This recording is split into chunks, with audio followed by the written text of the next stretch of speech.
spring of 1945, there were 15 million Americans serving in the armed forces. Of the two major fronts in this global war, the European War was almost over, and the Pacific War was reaching its peak. This was the second national emergency America had faced within 15 years. Through both national emergencies, in an unprecedented and unrepeated 4,000 days, America had been led by one man, Franklin Delano Roosevelt.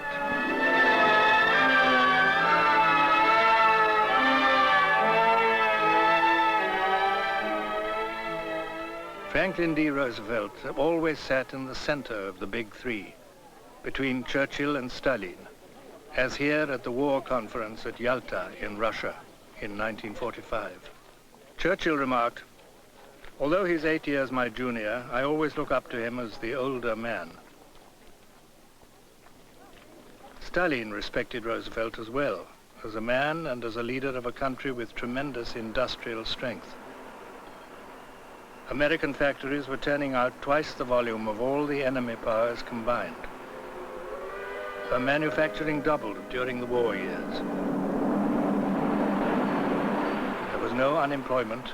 The standard of living was never higher.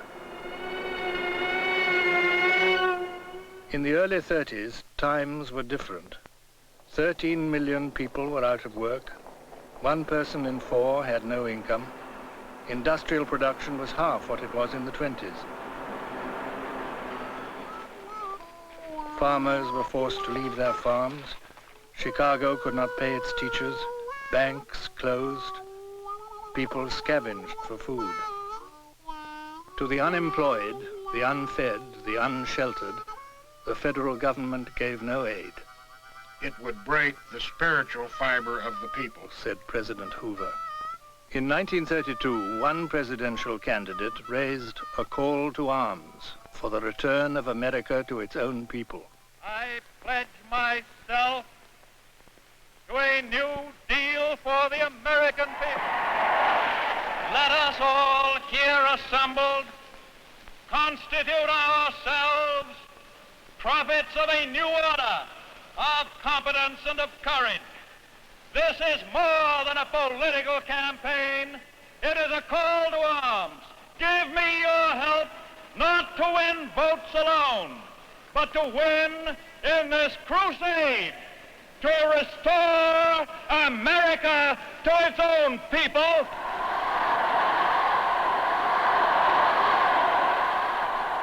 Roosevelt wanted to return to the country's foundations.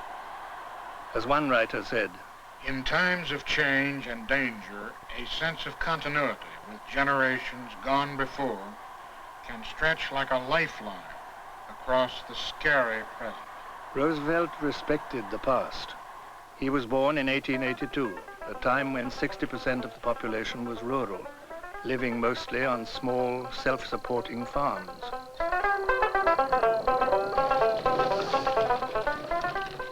In the South, cotton had recovered from the Civil War. Blacks had their own small farms.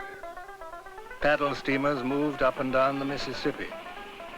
In Oklahoma and Indian Territory, no white man was yet on the population lists.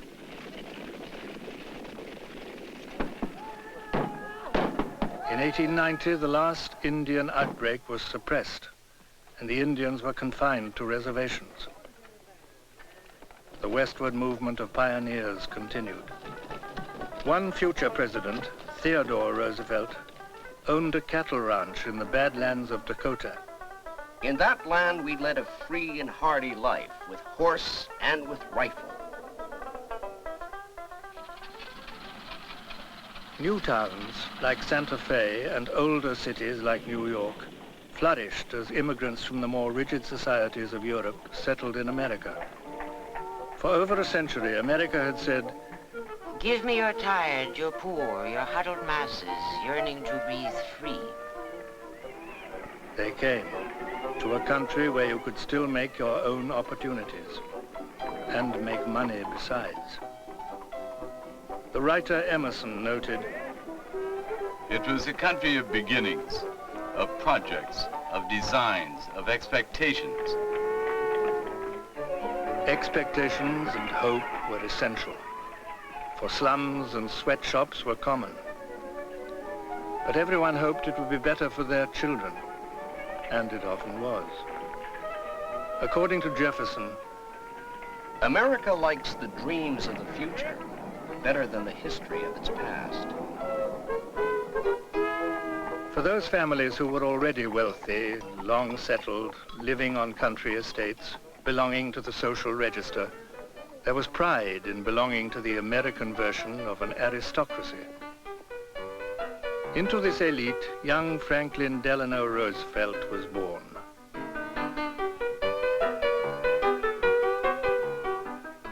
The Roosevelt family, of Dutch origin, consisted of two branches: the Republican Roosevelts of Oyster Bay, to which Theodore and Eleanor, Franklin's future wife, belonged, and the Democratic Roosevelts of Hyde Park, to which Franklin Delano belonged.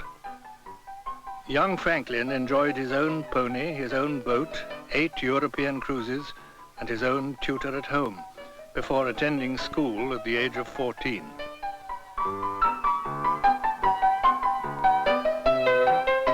Franklin's mother, Delano, never really thought of her boy as a Roosevelt. She devoted herself to her only child. At his private school, Groton, Franklin found it difficult to make friends. He never became one of the gang. The closest he came was as manager of the scrub baseball team. He entered the family college, Harvard, barely scraping together enough marks. His athletics had not improved, but he did become cheerleader of the top football team.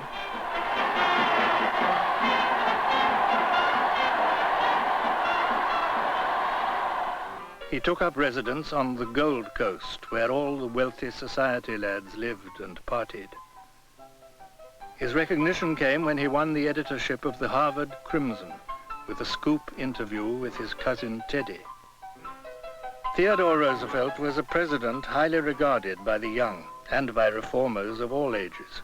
Although one joker remarked, T.R. thinks with his hips. This Republican Roosevelt was leader of the American progressive movement, which sought to curb the power of the strong to wrong the weak.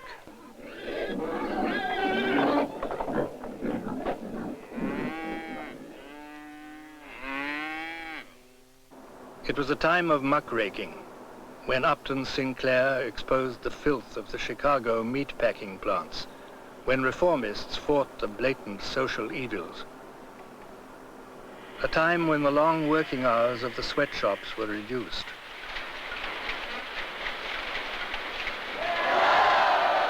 When women campaigned for the right to vote.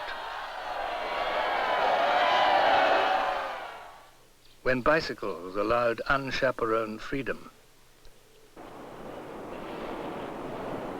When many small-time inventors like Henry Ford started their own companies. The introduction of the assembly line to make cheaper cars was indicative of the efficient entrepreneurial American way, designed to make money. As a French traveler had written 50 years earlier, I know of no country where the love of money has taken a stronger hold on the affections of men. For many, American life was pleasant and peaceful. While at Columbia Law School, young Franklin married Teddy's niece, Eleanor. Eleanor's mother had labeled her an ugly duckling. Franklin's mother was no more encouraging, for she did not intend to have her young son of 24 taken away from her so soon. But the young lovers persisted, and the bride was given away by Uncle Teddy, President of the United States. During the first 10 years of their married life, Eleanor recalled that she was either expecting a baby or getting over having one. When Franklin became a law clerk, his mother built twin houses in New York, one for herself and one for Franklin and his family. At Campobello, she bought a summer cottage for her son, right next to her own. Eleanor never felt she was the woman of her own house. Franklin's mother was not the only rival, for young Franklin fancied himself a gay blade with the ladies, and his relationship with Eleanor's secretary, Lucy Mercer, almost broke up the marriage. Nonetheless, Eleanor and Franklin's affection, if not their attention to each other, continued for the rest of their lives. Franklin's professional politics began in a red convertible when he campaigned at his own expense for the New York Senate in 1910.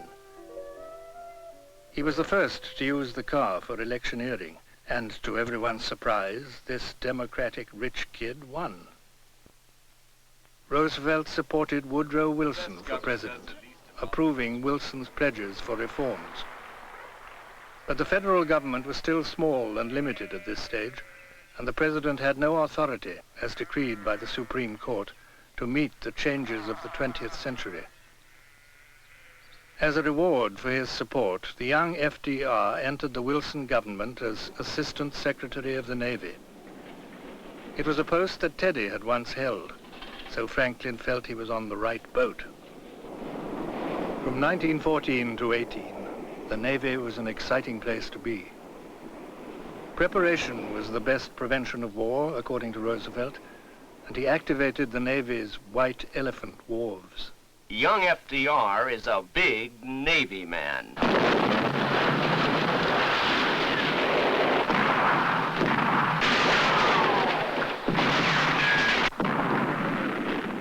The war raged across Europe as the British, French, and Russians fought the Germans. America saw it as a European civil war and stayed out. The only American in the front lines was a filmmaker, D.W. Griffiths, who wanted to shoot real fighting for a fiction film. But as the war entered its fourth year and the Germans seemed to be threatening America through Mexico, Wilson announced, "It is a fearful thing to lead this great peaceful people into war. We have no quarrel with the German people, but the world must be made safe for democracy."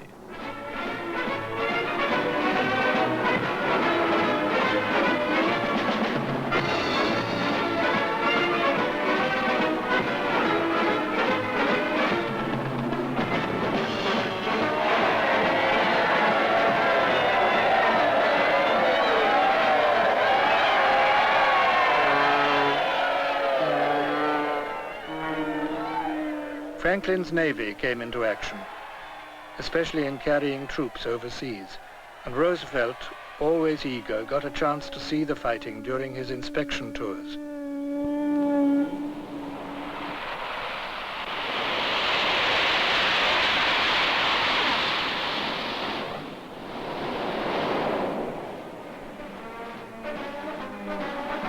For some young men, it was the best time of their lives, as American troops under Pershing were welcomed in London and Paris.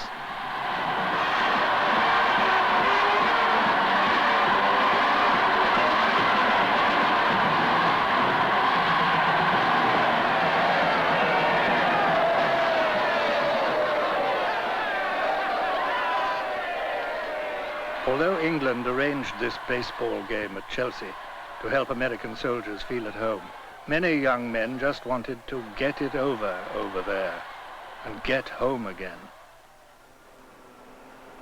At home, American women were fighting the war and for the right to vote by working in factories. They even formed a women's fighting force, the Colombians. Everyone hoped the 1.5 million troops from America would break the European stalemate. The Meuse-Argonne battle in 1918 marked the greatest number of troops ever used in one battle, 1 million men. The numbers were not surpassed till 1944. 9/10 of the troops were Americans. The entire Allied line of all nationalities moved forward. In less than 2 months, the war ended. And a young corporal, Adolf Hitler, temporarily blinded by gas, declared he would avenge Germany. Roosevelt had always wanted to get in on the fighting, like Teddy and his Rough Riders 20 years earlier. After the war, he supported Wilson's plea for a League of Nations to keep the peace. America celebrated the war's end, but was frosty to an international league which might draw America into another foreign war. Wilson warned, I can predict with absolute certainty that within another generation there will be another world war. The weapons used in this war were toys compared with what will be used in the next war. As vice presidential candidate in the 1920 election, Roosevelt continued to promote the League. But the general opinion of him was of a young socializer, a superficial politician who had partied his way into politics. He was regarded by many as a glad-hander. One observer commented, Young Roosevelt is very promising, but I should think he'd wear himself out on the promiscuous and extended contacts he maintains with people. In 1920, America rejected the Democrats and Roosevelt returned home to his neighbors at Hyde Park.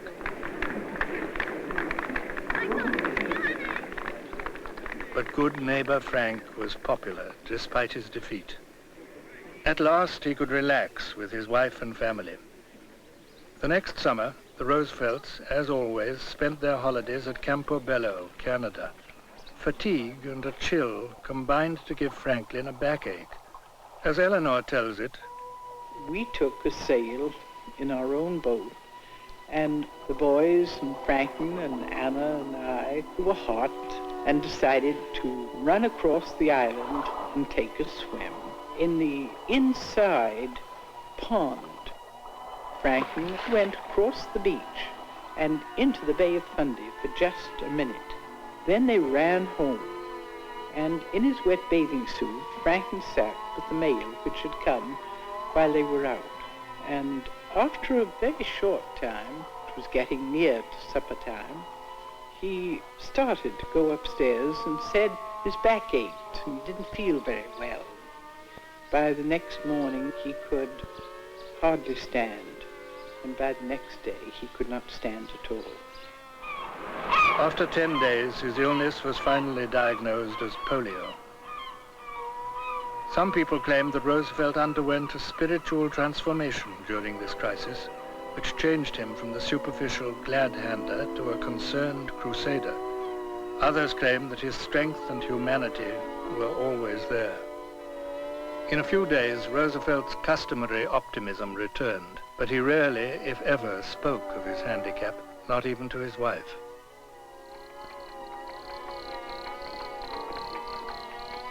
It was 7 years later that he discovered Warm Springs in Georgia, a ghost resort with healing warm waters.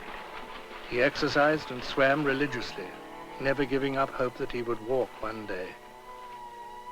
He never did, and steel braces and a wheelchair accompanied him for the rest of his life.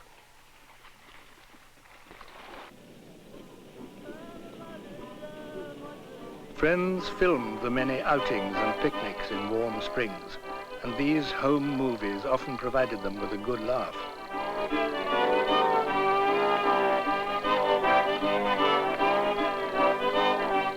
During the 20s, Roosevelt supported himself financially by his inheritance and by some business investments. With a little help from his mother, Roosevelt speculated in a small way, but his ventures failed because, as he explained, they were too far ahead of their time.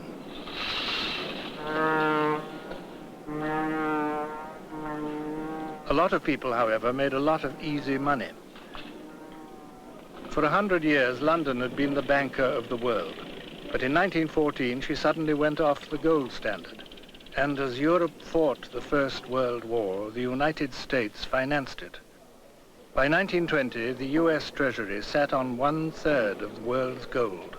Overnight, the world had changed banks. The Washington government stayed out of sight. The business of America is business. As the ticker tape ran and stocks took off, America took off as well.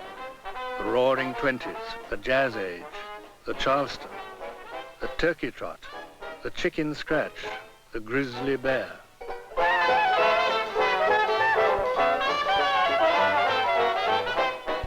The Nick Carraways of Scott Fitzgerald lived high. the lost generation they called themselves. Daredevils and sensation seekers were common. The new machines provided new thrills.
Hold-up men escaped with other people's money. Rum runners escaped the law.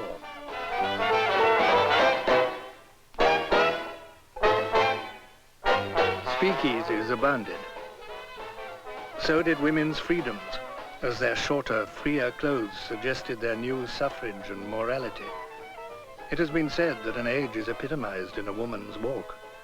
If not her walk, then her recklessness. People escaped to the movies with America's sweetheart, Mary Pickford, and with the little tramp, Charles Chaplin. Or they escaped to the desert with the Sheik, Rudolph Valentino.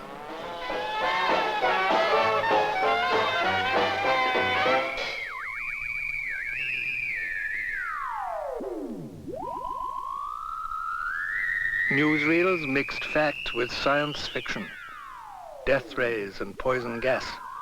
Airplanes now had the power to melt whole cities. But American inventiveness came up with a quick antidote, an aerial smokescreen around the city to confuse invaders. Hiroshima and Nazi Germany were still 20 years away. But in 1926, fascism in the Ku Klux Klan was a more immediate danger. This anti-black, anti-Catholic, anti-Jew, anti-immigrant organization held an amazing public demonstration when 5 million Klansmen marched up Capitol Hill, Washington. Ours is the land of liberty.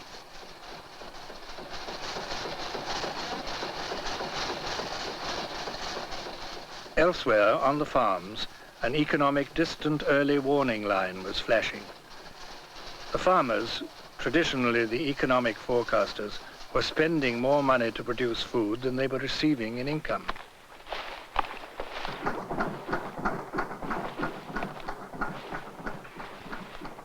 Chickens came cheap. So did milk, beef, and wheat. The farmer was subsidizing the nation's food as prices hit rock bottom. But Herbert Hoover, newly elected President of the United States, saw only good times ahead. A chicken in every pot, 2 cars in every garage. But that was the year of the bubble, 1928. People left their jobs to come to Wall Street. Teachers left schools in L.A. to come east.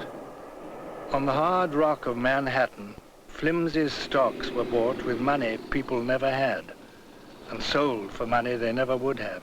Buy today on credit, sell tomorrow for profit. It was a time of ticker tyranny. The business of government is to keep out of business. In 1928, Roosevelt supported for president the former governor of New York, Al Smith. Roosevelt himself campaigned for Smith's old job and won. He had not wanted to run. He still believed he could improve his legs enough to walk, and then he would re-enter politics. But he was in as governor of New York, and he used his time skillfully, meeting people, making contacts, and building up his own political camp. Despite Roosevelt's conviviality, he was rarely close to anyone.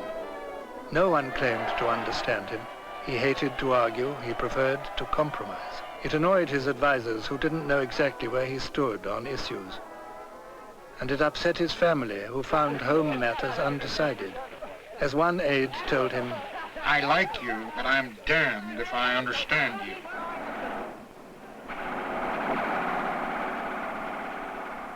In January 1929, America began constructing the world's highest building, the Empire State Building.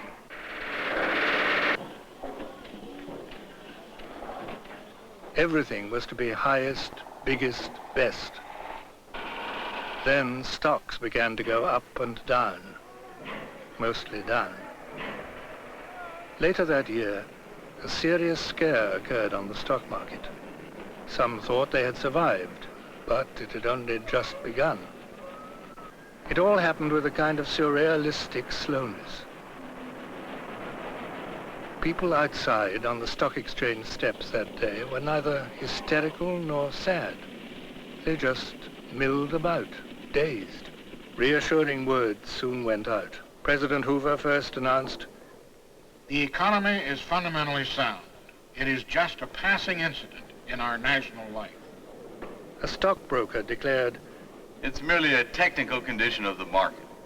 Another broker announced, There has been a little distress selling on the stock exchange. the Secretary of the Treasury declared, I see nothing in the present situation that warrants pessimism.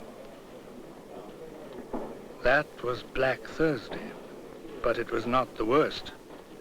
It was a full fortnight before the bottom was eventually reached for that year.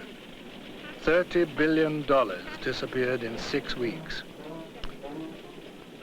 Wall Street lays an egg. Some companies, however, like J.P. Morgan and Partners, were merely inconvenienced. In fact, they increased their net worth by $27 million. For the rest of the nation, 1929 was only the beginning.